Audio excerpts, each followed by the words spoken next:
going to very quickly tell everyone what we've planned. We're going to have 4 presentations, which are all about 10 minutes long, aided by the PowerPoint presentation. And we're going to have questions at the end for about 10 minutes. And I think we're ready to start. Osbert is going to introduce our first speaker. So enjoy. We're in for a treat. So have a good evening, everyone.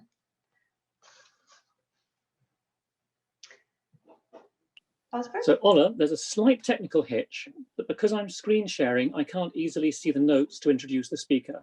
Okay, So I'll do that. Hand that one back to you. Yeah, no problem. Welcome to the Zoom world, everyone. So our first speaker, I'm delighted to introduce Alistair Swan, who's a retired resident of Dunbar and has served on the Dunbar Harbour Trust for over 9 years and has been chairman of the trust for the last 7 years. And he just mentioned to me that he's one of the lucky people about to be vaccinated next week, which is completely irrelevant to this presentation. Over to you, Alistair, welcome. Thank you very much. And can I add my welcome to this evening's session and my thanks to you for joining us this evening. I'll give you a little background to Dunbar Harbour Trust and the work of its volunteer directors, and that will give you some background understanding before you hear from our Harbour Master, Quentin, about some of the key issues that face him on a daily basis. Then from Yvonne on some what-if possibilities, and finally from Tim on the wonderful work that our wider team of volunteers do around Dunbar Harbour. Those of you who look up at the remains of our castle, who walk around the historic Cromwell Harbour, who dive into the history of Scotland, tales of Mary Queen of Scots, the Reformation, Bonnie Prince Charlie, will all recognise that Dunbar's harbour has been a special place for centuries.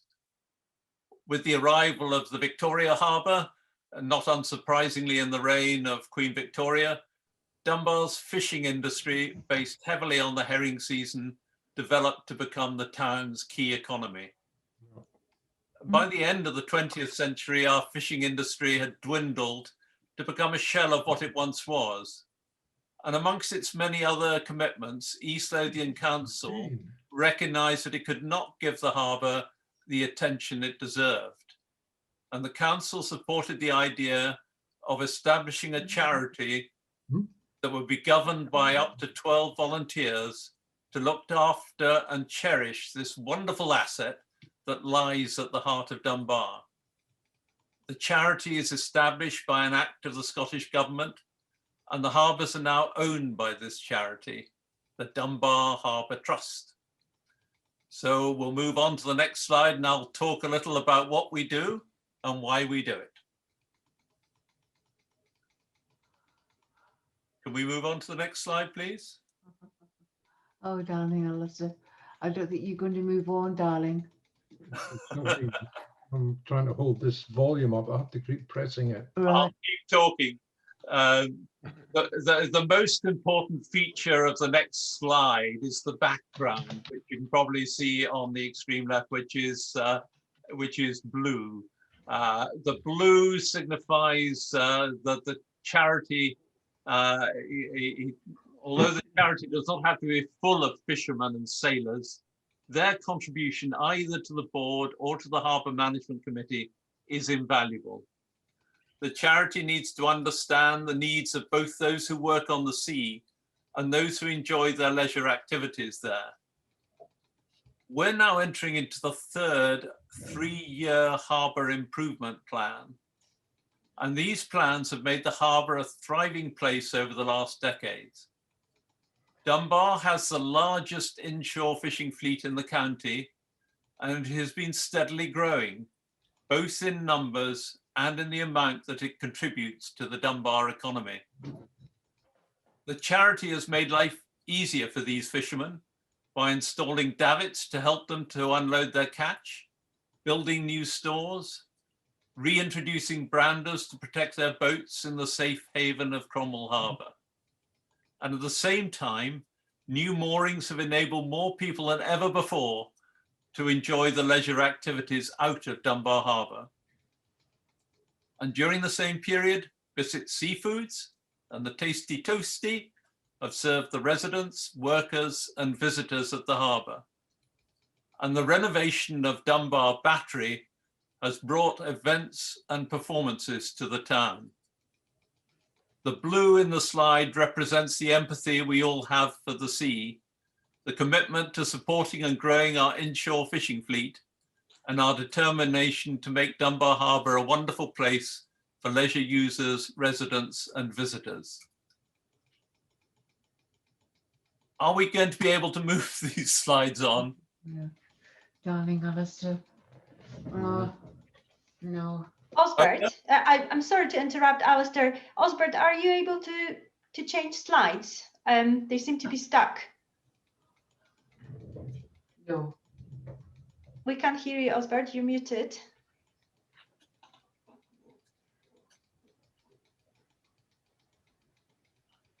Are you able to change? Okay. Apologies, everyone. I'm sure we'll get there.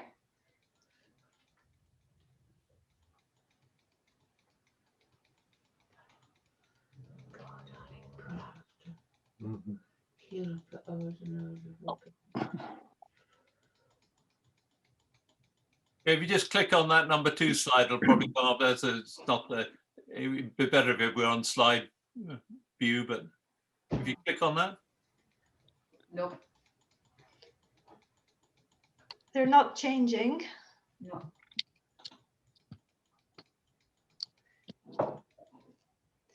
Okay, I think Osbert is trying to share his screen once again. Sorry, everyone, about this. Oh, here we are. That's better. Thank you very much. Is that the right slide, Alistair? That's the right slide. That's great. That's great. No. Excellent. Okay, carry on, please. Thanks. Okay. It's important to understand these objectives before we launch into some of the tasks that the volunteer directors get up to. One of the things to bear in mind is that anyone has the opportunity to contribute to the work of the charity, and there's a wide range of areas that need to be covered. Administration and finance. The charity prides itself on its good governance and efficient administration.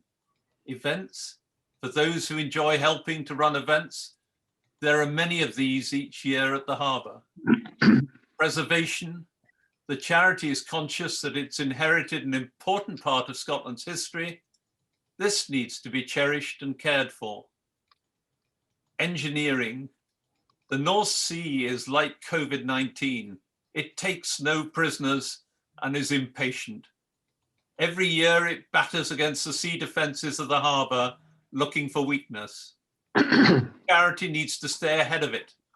And this requires the board to understand the current state of our key structures, which in turn requires engineering skill and knowledge. Project management.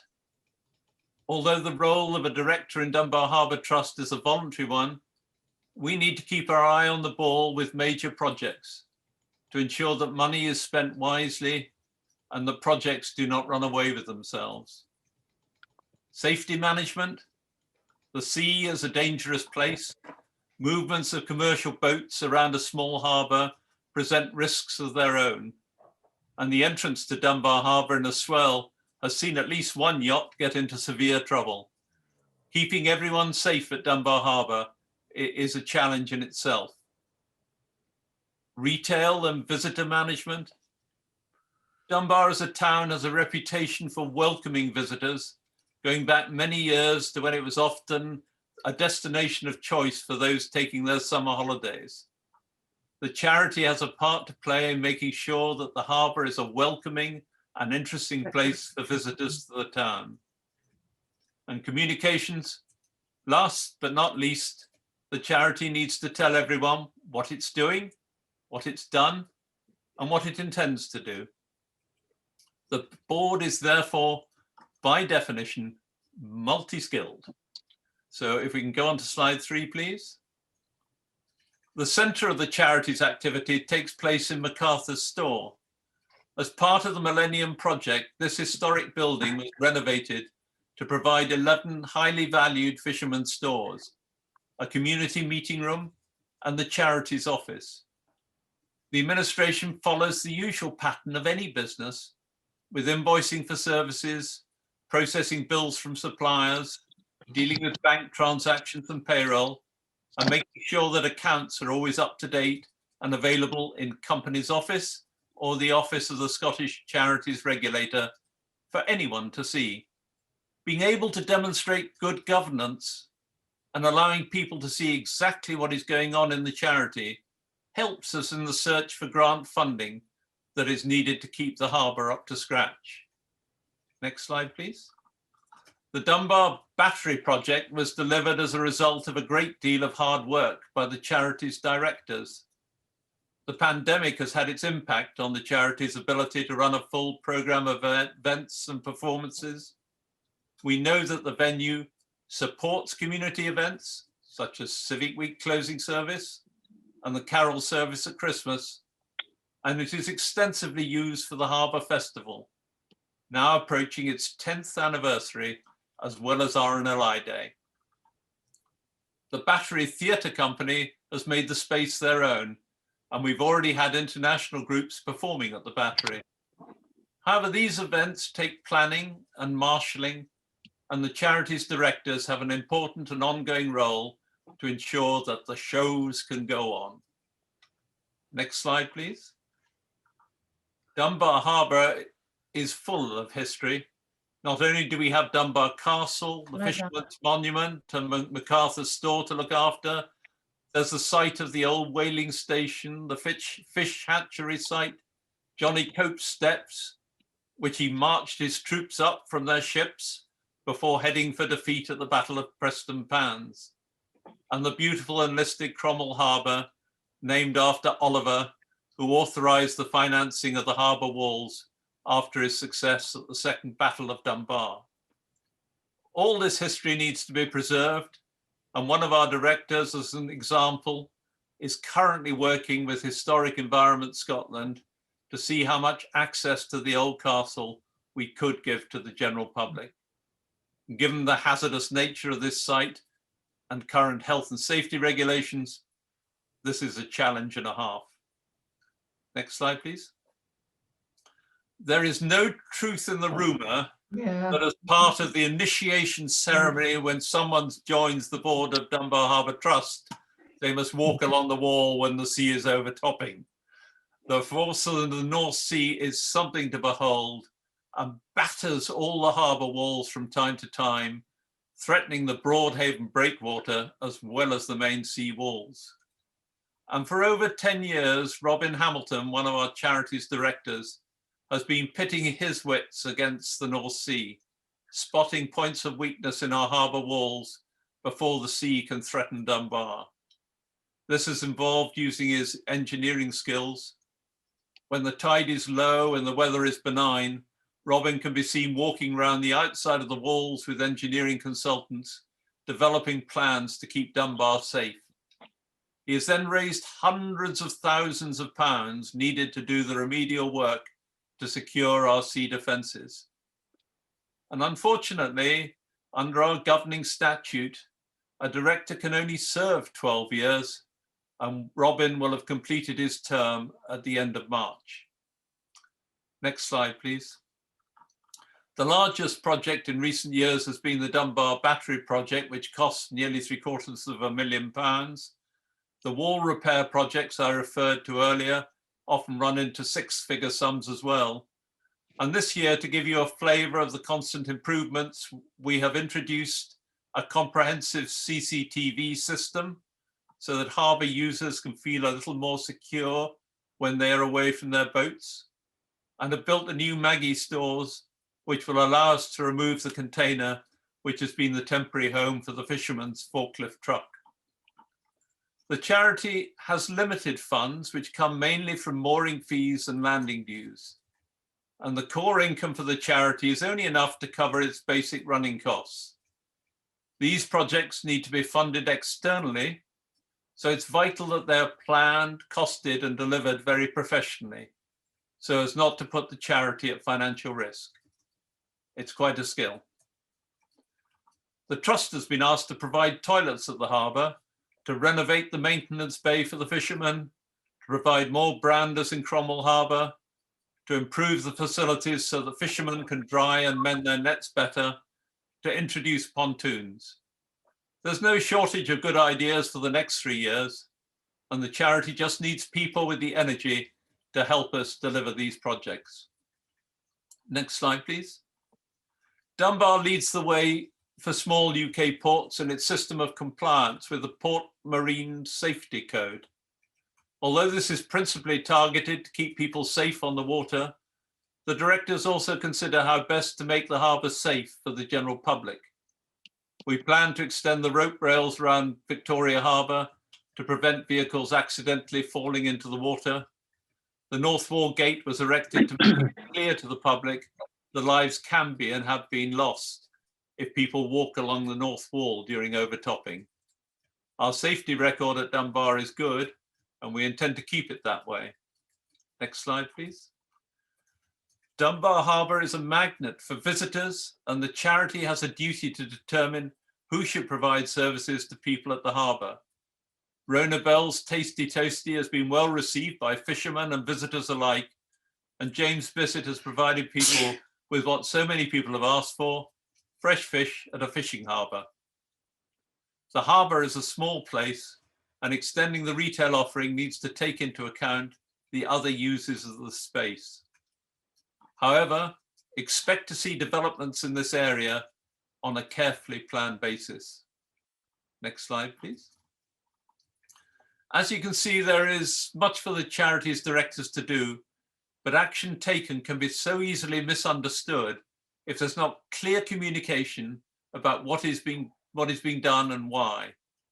In this regard, we've been so lucky to have Kenny Mall, who produces a wonderful monthly newsletter which goes out to a wide circulation list, and who keeps an eye on the Harbour Trust website with all its news. So I hope that has given you an insight into what the charity called Dunbar Harbour Trust does and what its team of directors get involved in. However, there are two other members of the team, our Harbour Master and our Deputy Harbour Master, who also perform indispensable roles. So I'll now pass over to Quentin, who will tell you about sources of marine pollution, strategies to reduce this, and future sustainability. Thank you very much, Alistair. For now, I'm just going to introduce Quentin for those of you who haven't had a chance to meet him yet. Quentin has been working as Harbour Master of Dunbar for almost 5 years now. He also moonlights as a skipper for the Hebridean Whale and Dolphins Trust research vessel. And working as the Harbour Master has presented both challenges and opportunities in equal measure, Quentin says. And working alongside the fishing community and getting to know the wider community around the harbour had been a privilege. Over to you, Quentin.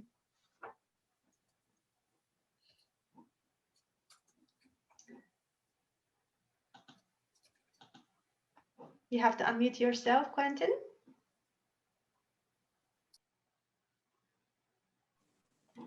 Here you go. Okay. Thank you very much, Ola. Can you all see that photograph? Can you see that, Ola? Yes, yes, all good. Okay.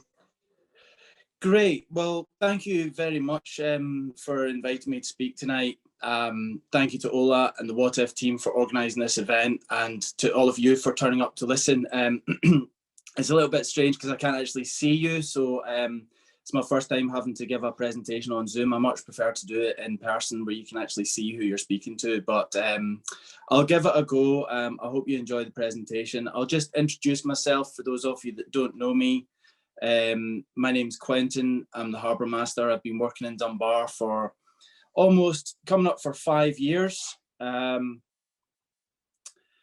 like to talk to you tonight about 3 subjects which are at the core of challenges that we face at Dunbar Harbour. Firstly, we have sources of marine pollution. Secondly, strategies for reducing marine pollution. And thirdly, I'm just going to touch on the subject of future sustainability. Just at the outset, just to clarify that I'm talking about the east coast of Scotland, so I will not be mentioning fish farms, which is a controversial issue in the west coast, and I will also not be mentioning acoustic pollution, which is another thing that does affect the sea. I just wanted to show you Dunbar down to the bottom left of the screen, and you can see there an area of spoil ground. So traditionally the sea was used as a dump. Usually spoil grounds are outside every harbour along the UK, probably worldwide, and that was for dumping pretty much anything. There's much tighter regulations on this type of activity these days, but what I believe fundamentally is required is a new mindset in individuals and both collectively in order to change what we have historically been doing to the sea. You can see here just off the coast of Dunbar, the Isle of May. Just to the east, you can see two areas of ammunition dumping grounds. So the Ministry of Defence since the Second World War has dumped huge amounts of ammunition in the sea around our coasts.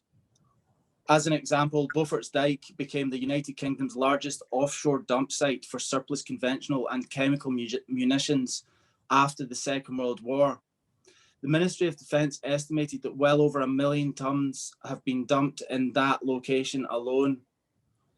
So that, what you can see there, only the MOD really know what is in these dumping grounds to the east of the Isle of May, but I can say for sure that some of the munitions do wash up on our shores around Dunbar.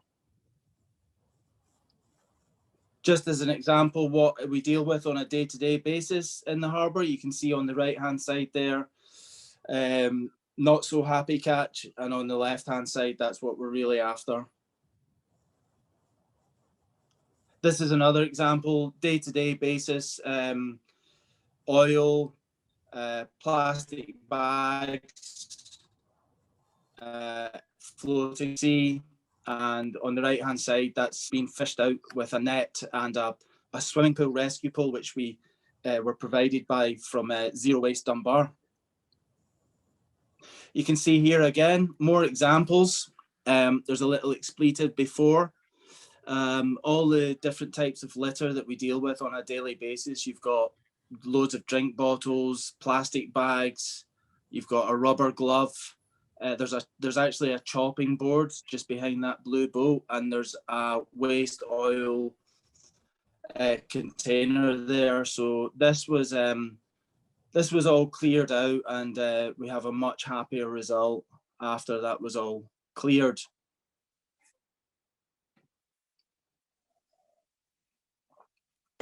Another big source of pollution in the sea is plastic microfibers. Millions of plastic microfibers are shed every time we wash clothes that contain materials such as nylon, polyester, and acrylic. And once in the ocean, they are ingested by the animals living there. Every time we do our laundry, an average of 9 million microfibers are shed. And you can see there the particles that have entered that larvae. The appliance industry has, however, started to introduce microfiber filters in some new washing machines. So what if every washing machine had a filter that filtered these particles out?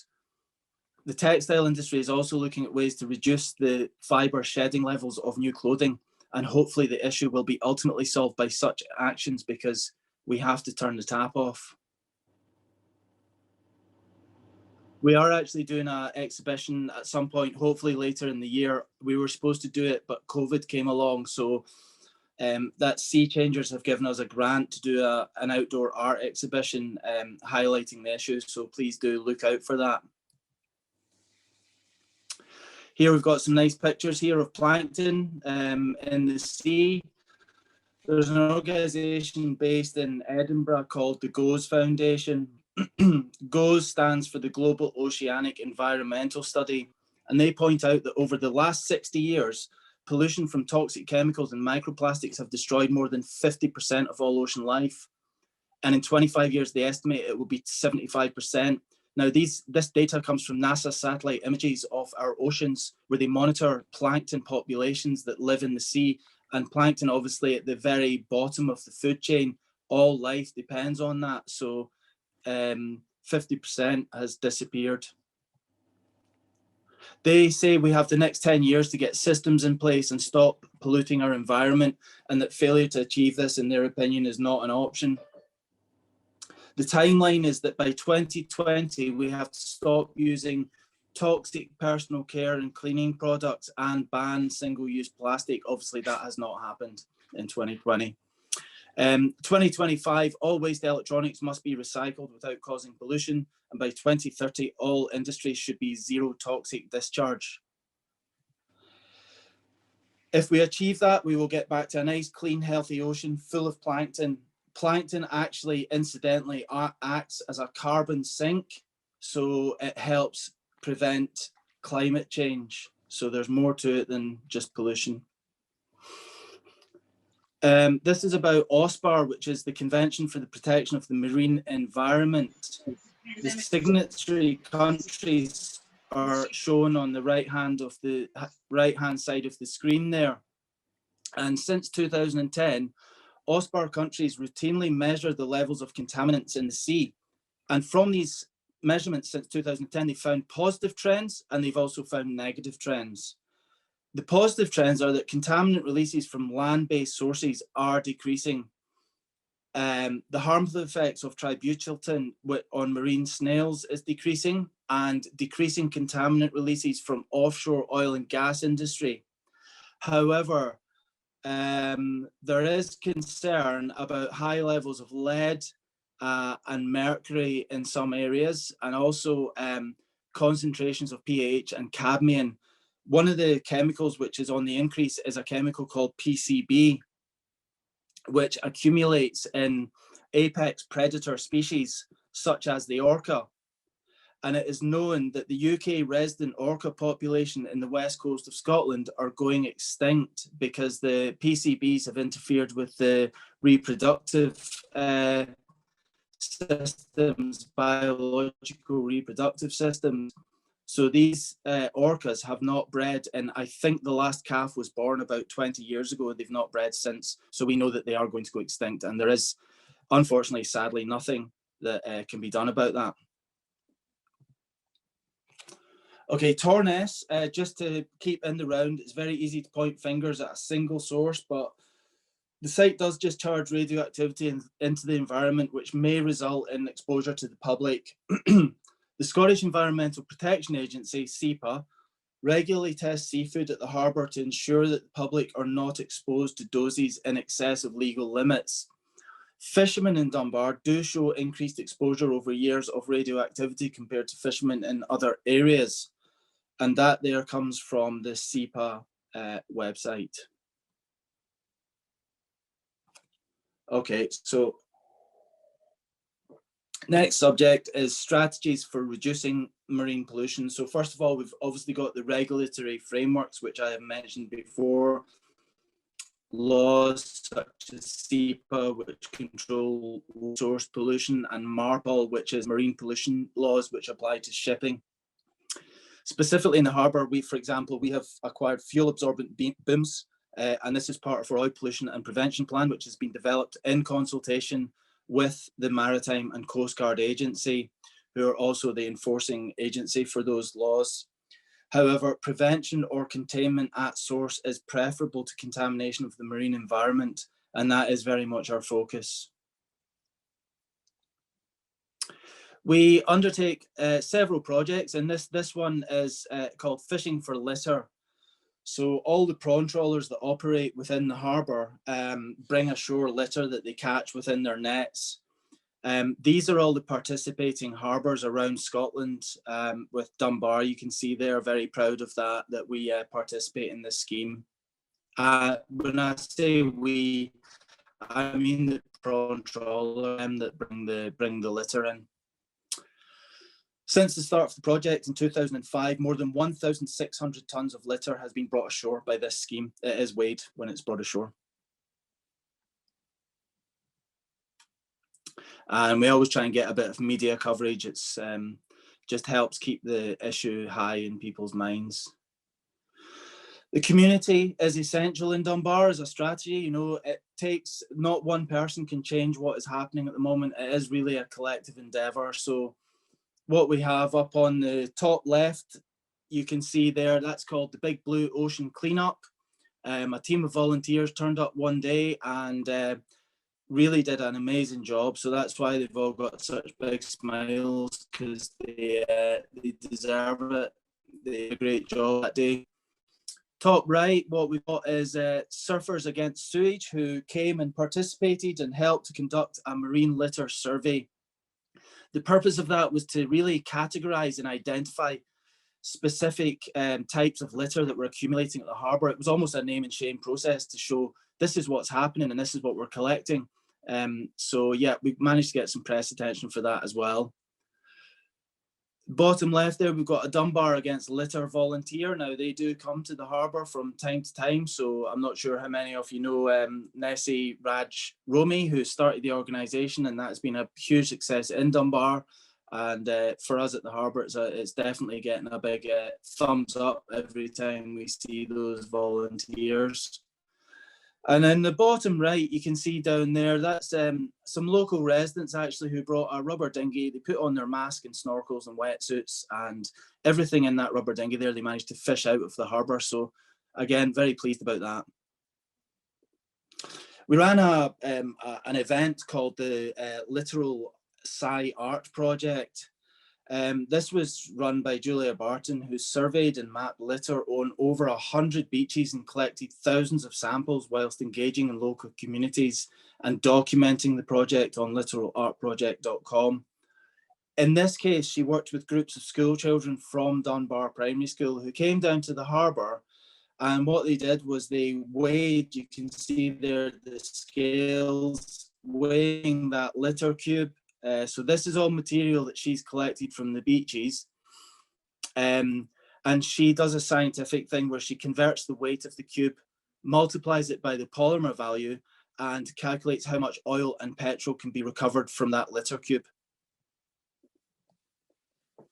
Another strategy is the environmental messaging at the harbour. So we've put signs on all our bins. Now these are designed to be thought-provoking signs rather than instructive. It's just to get people to stop, pause, and think about what they're doing with their daily lives. You can see down the bottom of the right there, there's a switch off your engine whenever possible. That's another big thing, is just air pollution from engines running when they're not needed. All these strategies are about reinforcing the new mindset that's required by individuals. It's about affecting behavioural change that leads to environmental improvements. Okay, finally, I'm going to talk about future sustainability just briefly, and that's to do with resources and also fisheries. You can see there a happy camper there collecting his creel to go home. I'm not sure how happy his wife was. They were actually up on holiday from England at the time, and he asked if he got any old creels, and I was like, yeah, just take these ones. So they drove back to England with their creels, quite happy. You can see there skips full of creels and ropes and everything like that. It's kind of heartbreaking to throw it all into landfill. Upcycling project there, and also a little advert you can see in the bottom right hand side of the screen there, advertising old creel bases if anyone wants them for art projects. So quite often a lot of one man's waste, as they say, is another man's treasure, or woman's treasure, just to be balanced. We are implementing an improved waste management culture, so that involves everyone, including waste oil recycling, but zero waste and circular economy is very difficult to achieve with the current infrastructure systems, both locally and in wider society. I just wanted to take you back because we're talking about future sustainability. So I just wanted to show you some of these photographs from the past, and reflecting partly on how old these photographs are and the people, and thinking to a similar timescale forward and wondering what the harbour might be like in the future. So you can see the size of those fish, that picture, and the volume of the fish that's being sorted there on the quayside. You can see those fishermen there discussing the barometric pressure at the, or maybe they're talking about the price of fish. I don't know. But yeah, I just thought that picture's interesting because they're all using wicker baskets.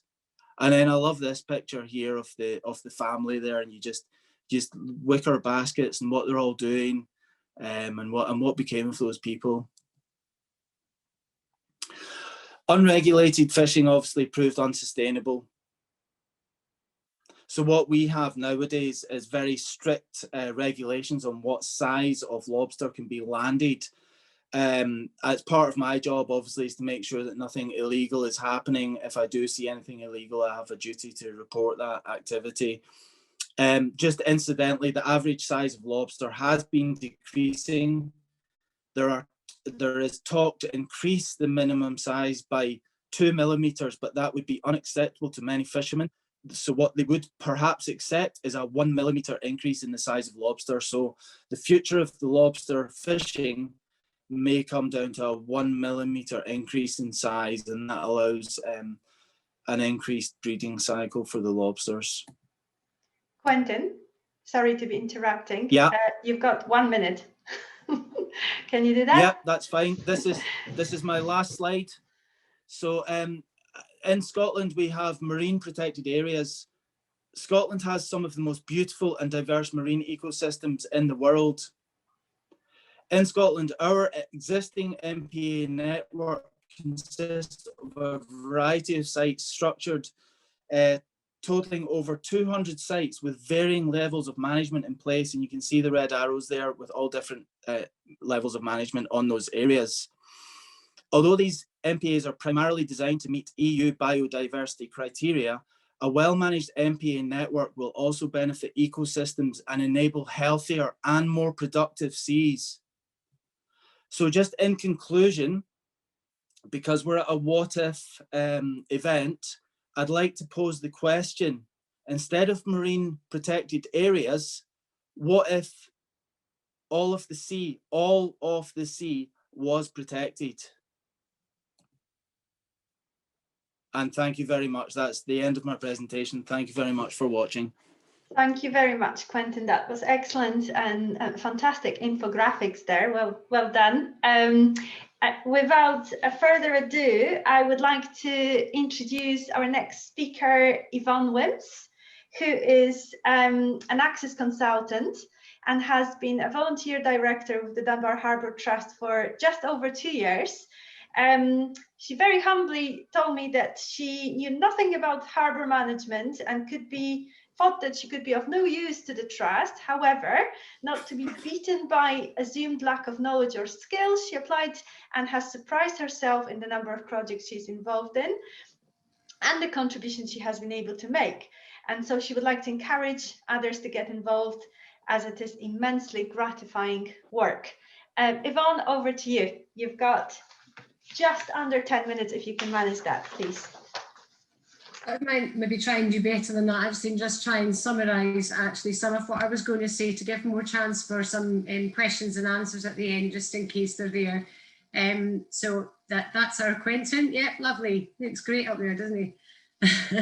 Okay, so what I would normally do when there's less time is talk faster, but that can be quite disruptive and quite difficult for people. So Quentin's given a really good summary there, a great summary of marine pollution and strategies and things we might do to fix some of that. And I have the pleasure really of bringing us round to some of the what ifs within this whole wider project of what Dunbar Harbour Trust would aspire to do.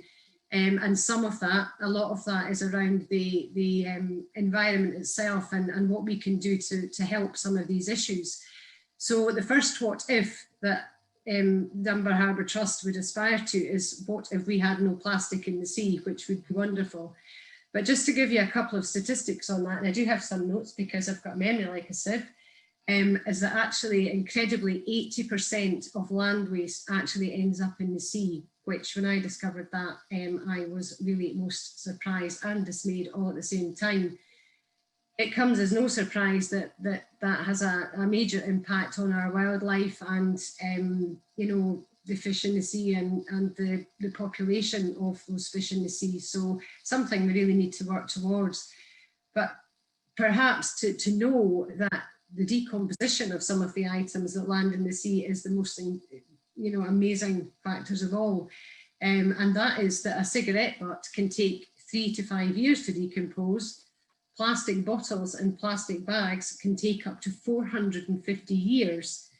And plastic, like cable tie plastic, which is very thick condensed plastic, can take up to 500 years. So we really, I don't think we're going to see, you know, a complete plastic-free sea in our lifetime, because I don't think any of us are going to live for 500 years. But I would like to think that we're all moving towards that change. And our what if is to try and achieve what we can around the harbour and within the harbour to change this dreadful position that we're in at the moment. And Quentin has spoken about and works closely with organisations to try and improve that for us locally. But he spoke about the Literal Art Project Day. We also had an environmental open day at the harbour 2 years ago now, actually. With this last year, it seems like it was yesterday, but it was actually 2 years ago. And we invited a lot of children down to this open day, and it was an amazing event, a really, you know, informal, friendly event where we had lots of kids where they were invited to paint tables that had been made from upcycled creels, and they were invited to help us make a fishing net. These things now you can see in the picture, and these things that we use at our events, so they continue to be used, which is a great thing. But what we'd like to do is hold more of these events, and they do take quite a lot of organisation. They do take a lot of, we need a lot of support. So if anybody's out there thinking, you know, that's something I'd like to get involved in, I'd like to do that, then do get in touch with us. And I will say that after each one of these slides, because it's really important that we have the support of the networks and the people in our communities to do and achieve what we want to do. So the next slide, please, is around what if everyone took their litter home. What a wonderful thing that would be. And just a couple of things to say on that, and perhaps you can help us with this as well, because it has become an enormous problem in the harbour. We do have a lot of assistance from Dunbar Against Litter and a lot of very responsible people, but we equally have a lot of irresponsible people. And if any litter is left around the harbour, it is most likely to blow into the sea and get very, very messy. But just equally as big problem here is the seagulls, and I've no idea why so many people think that feeding seagulls on fish and chips is such a wonderful idea, because all it makes them is pesky invaders and frightening to children when they're trying to eat their ice cream and the seagulls are diving down on their heads. And the seagulls actually get really well fed from the fishermen who feed them when they come in with their catch. If they're not nicking it off the boats, then they're generously been given it by the fishermen. So it's a much healthier option, and we would ask you to encourage anybody you know and people that you see around the harbour not to leave their pokes of chips, you know, lying around for the seagulls to finish off, because it's decidedly unhealthy for them, and the litter then that's left behind just blows into the harbour and off to the sea it goes. So we work really hard at the harbour to improve that situation. And we have tried putting in more bins. We have, as Quentin said, tried to put some key messages on the bins, which will hopefully get people to stop and reflect and put their litter in the bin, but it doesn't always happen. And actually, it seems to be that the more litter bins we put in, the bigger the problem gets. And I'm not sure how or why that happens, but it does. So there's a lot of considerations there about, you know, where to put the bins, the best type of bin to put in so they're gull proof, how to empty the bins, who manages the bins. There's lots and lots of issues, but we do try really hard, and we would welcome any ideas that people have to improve the litter at the harbour. But that is our what if ambition, if everyone took their litter home. And and even better recycled it where they possibly can. So please help us to achieve that. Our next what if, so the next slide please, is a really important one and really close to our hearts, because clearly Quentin again has just shown you some lovely images there of the historic fishing in Dunbar, and you can see just how voluminous it was in years gone by. However, the fishermen tell me, and other people tell me, we still have an abundance of fish in the sea. We are not particularly short of the shellfish that is caught by our local fishermen. And the sad thing is that most of that catch is sold to Europe. For what reason? You know, maybe it's just because people in Scotland are not as familiar with how to eat fish or what to do with shellfish. But our what if here is, what if we could sell more of our local catch to local people? We do have fabulous fresh fish under normal circumstances. COVID's made it a little bit different. But under normal circumstances, we have an abundance of fish to sell, and we would like to try and promote and encourage that.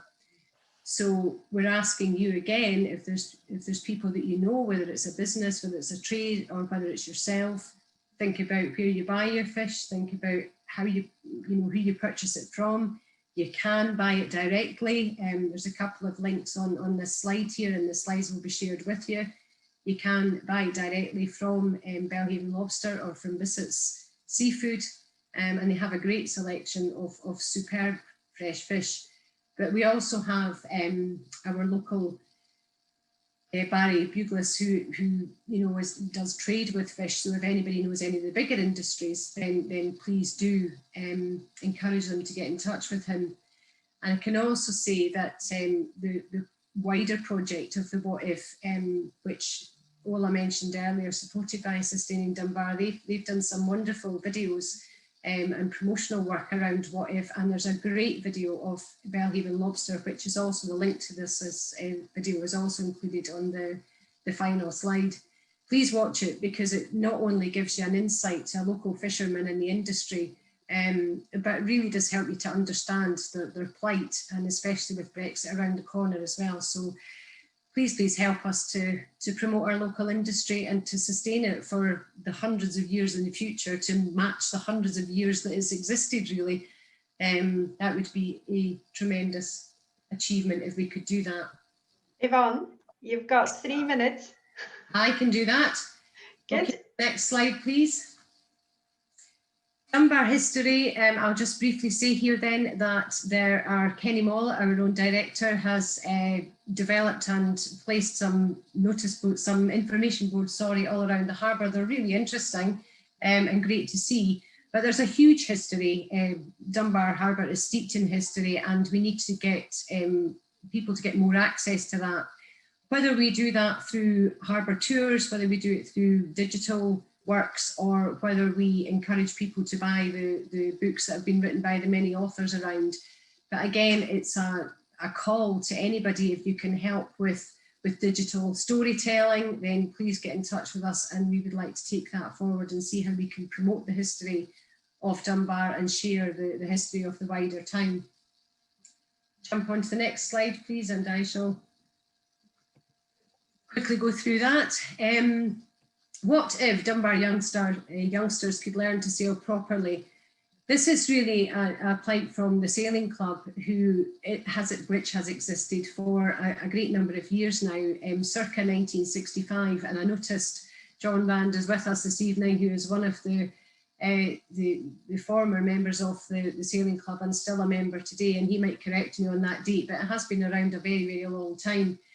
The Sailing Club would love to broaden their horizons and to get new members there. And we have very locally the Dunbar Sea Cadets. So if anybody has a son or a daughter, or would themselves like to get involved in the sailing, then please get in touch with us, and we will direct you to the Sailing Club, and you can learn to sail in a controlled environment. You can learn to become part of a crew, or you could cruise with experienced sailors. So lots of opportunities there, and we would love to promote it and get sailing as one of our key activities down at the harbour, to mix with some of the other key activities that are there and exist already.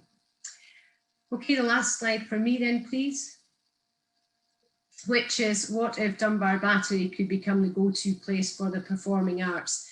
As Alistair mentioned earlier, we have had a tremendous number of events down at the harbour and more specifically in the Battery, some 30 events in 2019.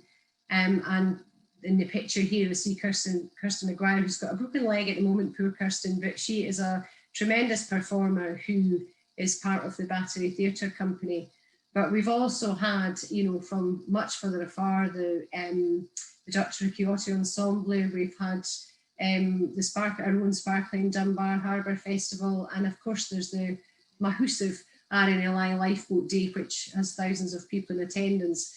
But we would really like people all over Scotland and beyond to see Dunbar Harbour and Dunbar Battery as a place to come and perform and do their thing. So if you know any choirs or young artists or anybody anywhere that's in the arts, then please ask them to get in touch with us and we will promote that as far as we can and support it to the end. So that's me. I've raced through that. I said I wouldn't talk fast, and I think I got faster and faster as time went on there. Thank you very much for listening, and I'll pass you back to Ola. Thank you very much, Yvonne. That was really fascinating. We are, I think everyone has noticed, we are a little bit behind the schedule. So I'm very quickly going to introduce our next speaker, Tim Green.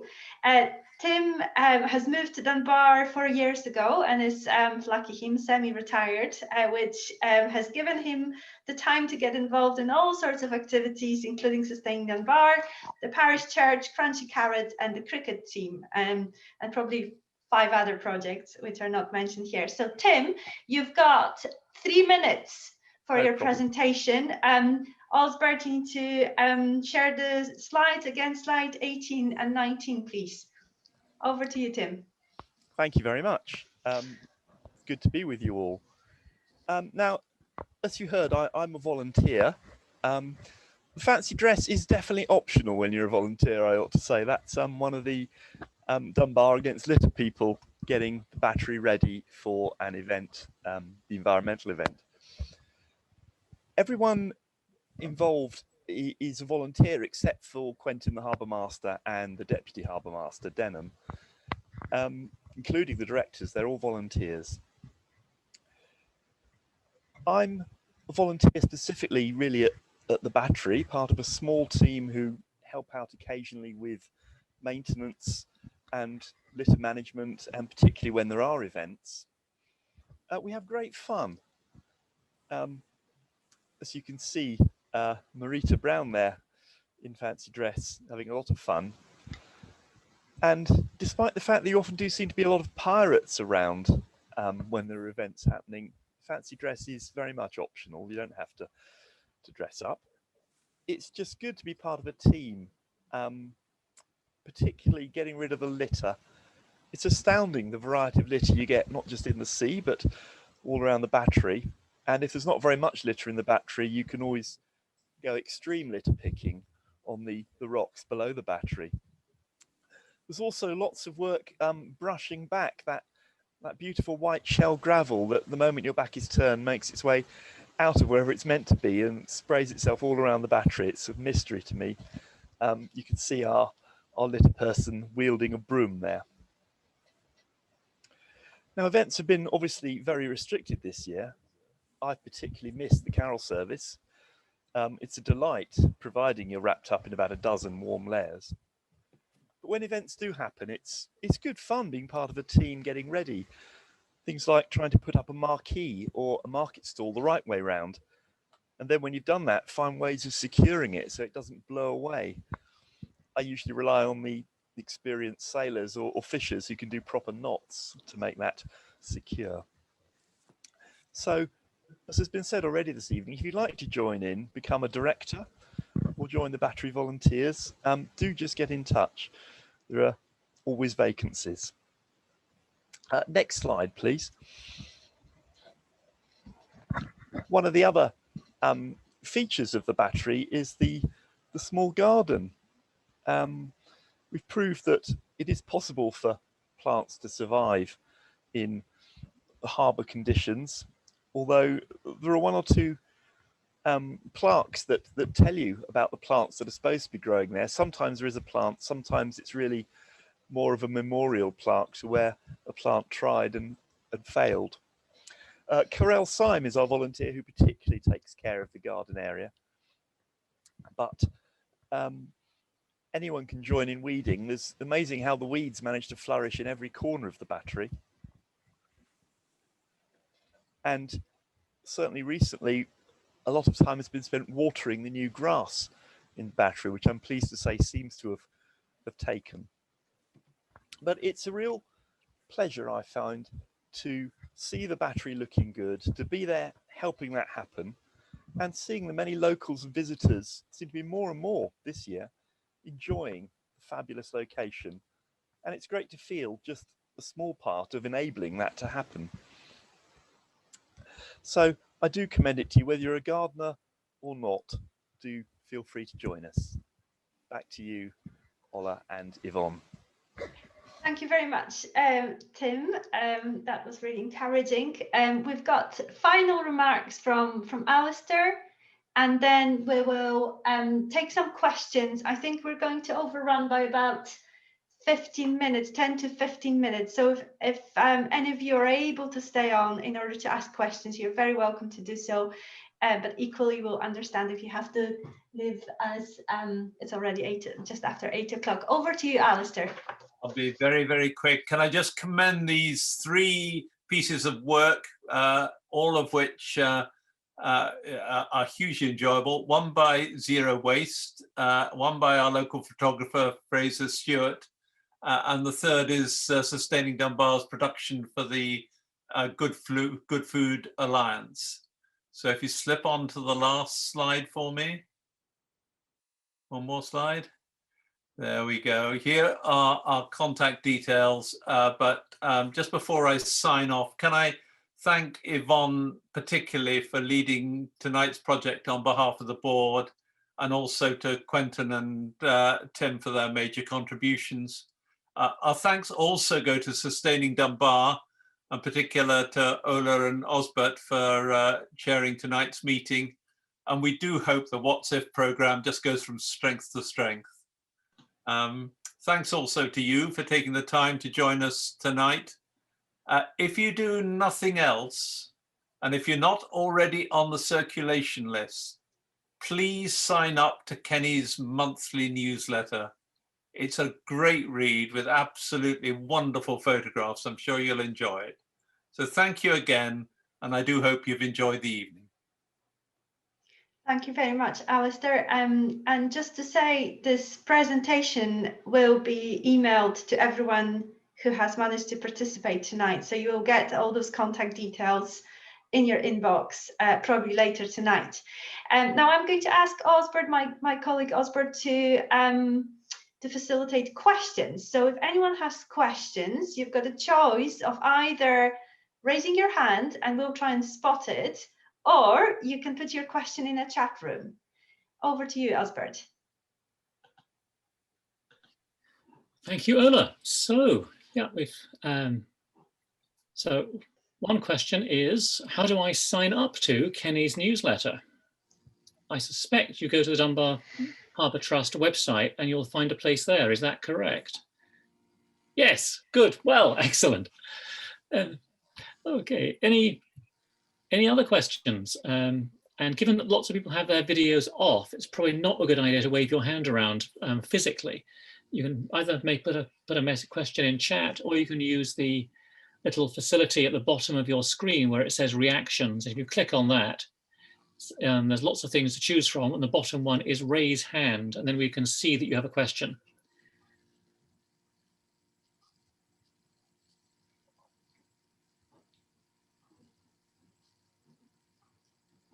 So, Morag. oh, well, I see a question. Morag Cook, if you want to unmute yourself and ask your question. Hi there, thank you. That was really interesting. I am a harbour user, and I'm very concerned about, the wall and things like that. You said the gentleman, the engineer that helps is at the end of his tenure on the committee, will somebody else take on board engineering and that aspect of, you know, the harbour wall? You know, Quentin, I know you've talked a lot about, you know, the mooring lines and chains and things like that. So that's really a question. Who will take that function over on your board? Morag, thanks so much. We've actually started our recruitment program a little bit earlier than usual, just simply because that specific skill is one that we're hoping to find someone who'll put up their hands. I'm so sure we've got some budding engineers in Dunbar who might help us. But we do have a contingency plan, which is called Twisting Robin's Arm, because although Robin is not allowed to be a director for more than 12 years, that doesn't mean to say we can't twist his arm and get him to help us on the Harbour Management Committee.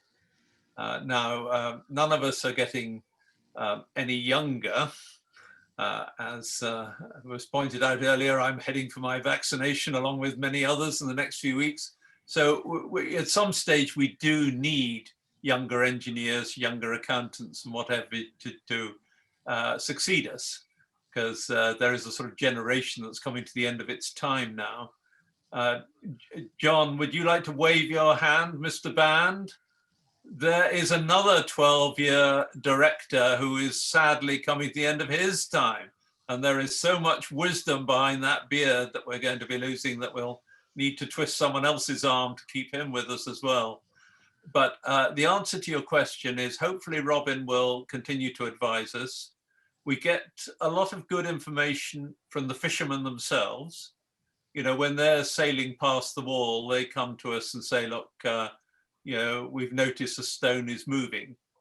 But as I mentioned, it's the combination in Robin's case of someone who knows what he's talking about with engineering, but then has the skills to be able to go and talk to Marine Scotland and get some money out of them to be able to fund the repairs.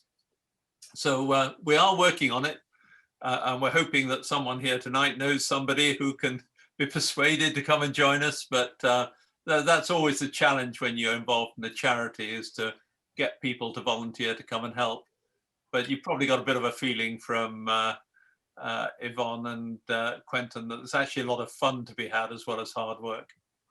Thanks, Alistair. I see a question from Alistair Mackey. Alistair, if you unmute yourself and ask your question. And that's it. Yes, good evening. I was wondering what the present position was with regard to the provision of toilet facilities at Dunbar Harbour, and in the longer term, in view of the huge increase in numbers of recreational users of the harbour, paddle boarders, divers, and small yachtsmen, how likely it is that there might be provision on a bigger scale for toilet and changing facilities and showers at the harbour. Well, thank you, Alistair. For those of you who don't know, Alistair put in a good stint as the director of the Harbour Trust. So he himself sort of wrestled with the biggest, issue that we've got, is that we've got a very small harbour. We don't have a lot of space to play with. So the answer to do we actually have any current plans for an extensive facility is no, we don't. We have planning permission for basic toilets along the South Pier. And the up-to-date position of that is that we've had an application, and we've got planning permission from East Lothian Council, but we're waiting for a building warrant, which was lodged in the first half of last year. But with all the pressures on the council, we've had no response to our application.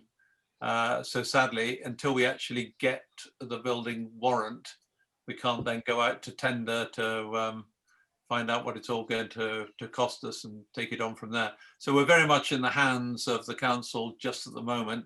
We've done all we can. We just need to wait until they allow us to move on to the next stage. Thank you very much. Any further questions before we wrap up? I see a hand from Yvonne. It may not be a question, but maybe something else. Unmute yourself. You have to unmute yourself, Yvonne. Yes, you'll hear me now. It's not actually a question from me. It's a question that's come up in the chat that I wonder if Alistair, as the one who is most likely to answer this most succinctly, is there's a question about, are any agencies obliged to provide funds for sea walls? To the best of my knowledge, the direct answer to that is no. Marine Scotland, as the arm of the Scottish Government, are very good at producing funds for emergency wall repairs, and they've been absolutely super over the years. You know, they've formed a good relationship with Robin. They know that Dunbar does what it says on the tin. If we say we're going to repair a particular bit of the wall, we actually do what we say we're going to do effectively. And they have been super about buying into the principle of a stitch in time. If you do regular repairs, yes, six-figure sums seem a lot of money, but they're a lot better than getting seven-figure sums when suddenly a wall is breached and someone has to do a real emergency repair. So Marine Scotland is the sort of body that we work with for the money to repair the walls. As we predicted, we're in an uncertain period, and without getting too political about it all, with some of the major changes that have taken place, the source of our funding has changed, and Holyrood are trying to get their head round the money that's going to come from Westminster, which previously would have come from Europe. So that there is a degree of uncertainty that's made, from the conversation I had with Marine Scotland last week, has been made even more difficult, because money that would normally have gone to Marine Scotland may need to be diverted into the COVID funds that the Scottish Government is having to give elsewhere. And it's just a hugely difficult series of priorities that the government is wrestling with at the moment. But that's the agency we look to for the money. They, like us, may find it difficult to lay their hands on it.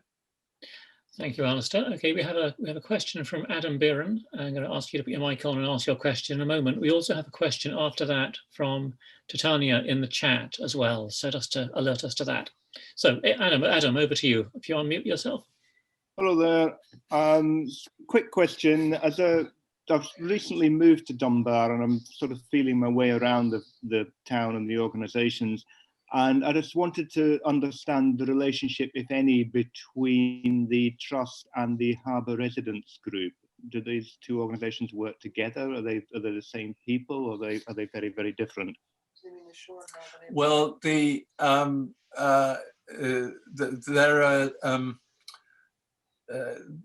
answer to your question briefly, the residents group that is constituted is remarkably closely aligned, because my wife is the chairman of the Dunbar Shore and Harbour Residents Group, and I'm on the committee, and Kenny is a member, etc. So there's an awful lot of overlap between the official residents group.